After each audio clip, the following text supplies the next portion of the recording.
Hello friends स्वागतम जनाइছো আপোনালোক সকলোকে মোৰ চেনেল কিডছ ডেইলি লাইফলৈ আজিৰ ভিডিঅ'টোত মই আপোনালোকক দেখুৱাম ঘৰতে আপোনালোকে কেনেকৈ এলোভেৰা ফেচিয়েল কৰিব পাৰে এই ফেচিয়েলে আপোনালোকৰ স্কিনখন একেবাৰে গ্লো কৰিব ব্ৰাইট কৰিব ফ্ৰেশ কৰিব এলোভেৰা জেল মই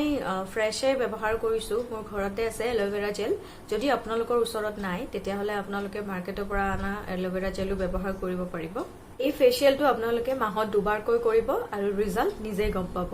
তেন্তে চাওগৈ বলকচোন কেনেকৈ কৰো ফেচিয়েলটো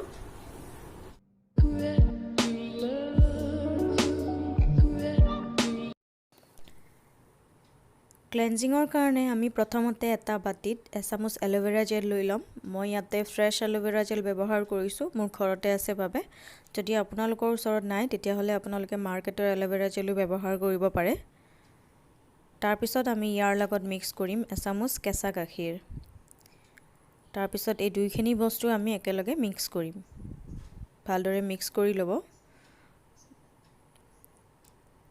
এনেকৈ মিক্স কৰি লব এয়া আমাৰ ক্লেনজিং ৰেডি হৈ গল মই এতিয়া আপোনালোকক দেখুৱাই দিছো কেনেদৰে মাসাজ কৰিব লাগে এয়া এনেকৈ চাওক আপোনালোকে 2-3 মিনিটলৈ এনেকৈ মই দেখুৱাৰ নিচিনাকৈ মাসাজ কৰিব এনেকৈ কৰিলে আমাৰ স্কিনৰ পৰা গুটেইখিনি লেতেৰা নোহোৱা হৈ যাব আৰু স্কিনখন একদম ক্লিন হৈ যাব আপোনালোকে সবেই জানে কেঁচা গাখীৰ আমাৰ স্কিনৰ কাৰণে কিমান বেছি ভাল কেঁচা গাখীৰে আমাৰ স্কিনৰ গ্লো আনে ব্ৰাইট কৰে ফ্ৰেশ কৰে আৰু ইয়াতে আমি মেইনলি ব্যৱহাৰ কৰিছিলো এলোভেৰা জেলত ভৰপূৰ মাত্ৰাত এন্টিঅক্সিডেন্ট প্ৰপাৰ্টিজ থাকে ই আমাৰ ৰিংকলছ দূৰ কৰে স্কিনৰ গ্লো আনে সানটেন গুচাই ইভেন টোন কৰে ব্ৰাইট কৰে গতিকে এই দুটা বস্তু মিক্স হৈ আমাৰ স্কিনখন একেবাৰে ধুনীয়া কৰি তুলিব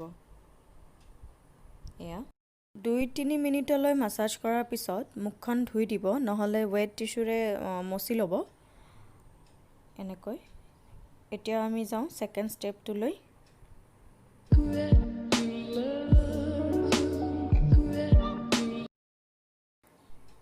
স্ক্ৰাবিঙৰ কাৰণে আমাক লাগিব এচামুচ এলোভেৰা জেল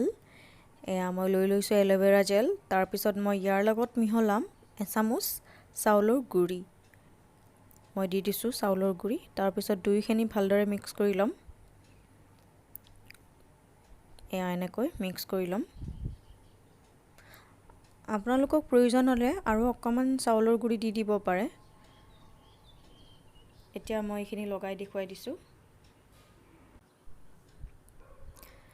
আপোনালোকে মই দেখুৱাৰ নিচিনাকৈ 5 মিনিট মানলৈ আপোনালোকে এনেকৈ স্ক্ৰাব কৰিব এয়া এনেকৈ স্ক্ৰাব কৰিব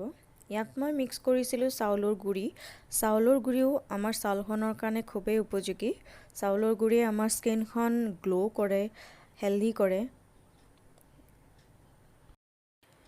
কেতিয়াবা আমাৰ স্কিনখন একেবাৰে ডাল হৈ যায়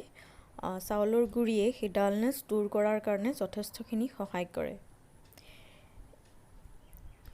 এই ফেচিয়েলটো অল স্কিন টাইপৰ কাৰণে হয় মাহত দুবাৰকৈ আপোনালোকে এই ফেচিয়েলটো কৰিব খুব ভাল ৰিজাল্ট পাব এনেকৈ 5 মিনিট মান স্ক্ৰাব কৰাৰ পিছত আমি ওয়েট টিস্যুৰে মুখখন মচি দিম নাইবা আপোনালোকে ধুইও দিব পাৰে এক মচি লৈছো মই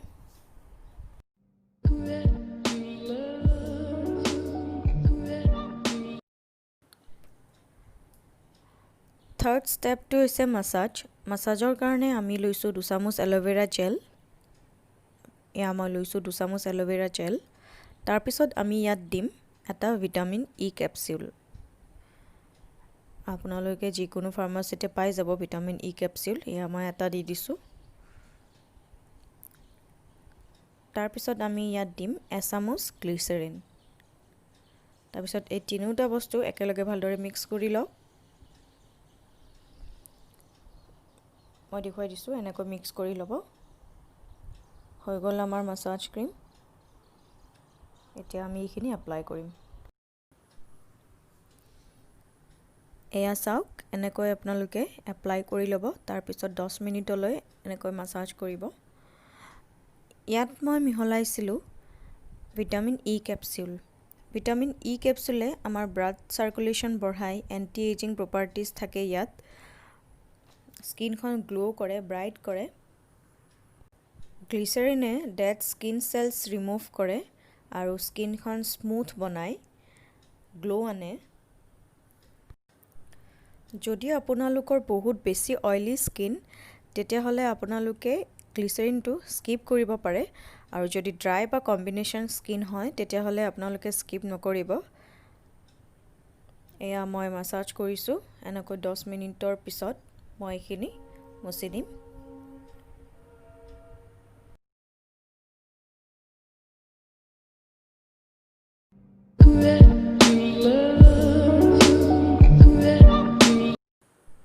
লাষ্ট ষ্টেপটো হৈছে আমি এটা বাটিত এচামুচ হালধি গুড়ি লৈ ল'ম। তাৰপিছত আমি ইয়াত দিম 2 চামুচমান এল'ভেৰা জেল। মই লৈ লৈছোঁ 2 চামুচ। সেয়া এটা ধুনীয়া স্মুথ পেষ্ট ৰেডি হৈ গৈছে আমাৰ। এতিয়া বলক এইখিনি এপ্লাই কৰোঁ। এয়া মই ফেচ পেকটো লগাই দেখাই দিছোঁ, আপোনালোকে এনেকৈ লগাব। হালধিয়ে আমাৰ স্কিনখন গ্লো কৰে, ব্ৰাইট কৰে, ইভেন টোন কৰে। হালধিত এণ্টিবেক্টেৰিয়েল প্ৰপাৰ্টিজ থাকে, গতিকে ইয়ে আমাৰ ছালৰ কাৰণে বিৰাটেই ভাল। এনেকৈ লগাই ল'ব আপোনালোকে।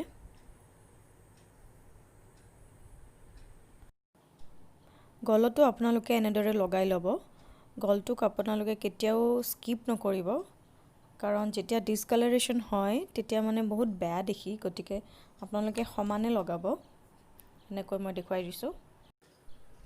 15 মিনিটলৈ এনেকৈ ৰাখি নৰ্মেল পানীৰে মুখখন ধুই দিব। আপোনালোকেও কৰিব ফেচিয়েলটো ঘৰতে, আৰু কেনেকুৱা পায় সেইটো মোৰ লগত শ্বেয়াৰ কৰিব।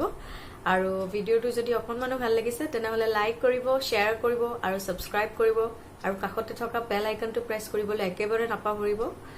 তেন্তে আজিলৈ আহিছোঁ, বাই বাই।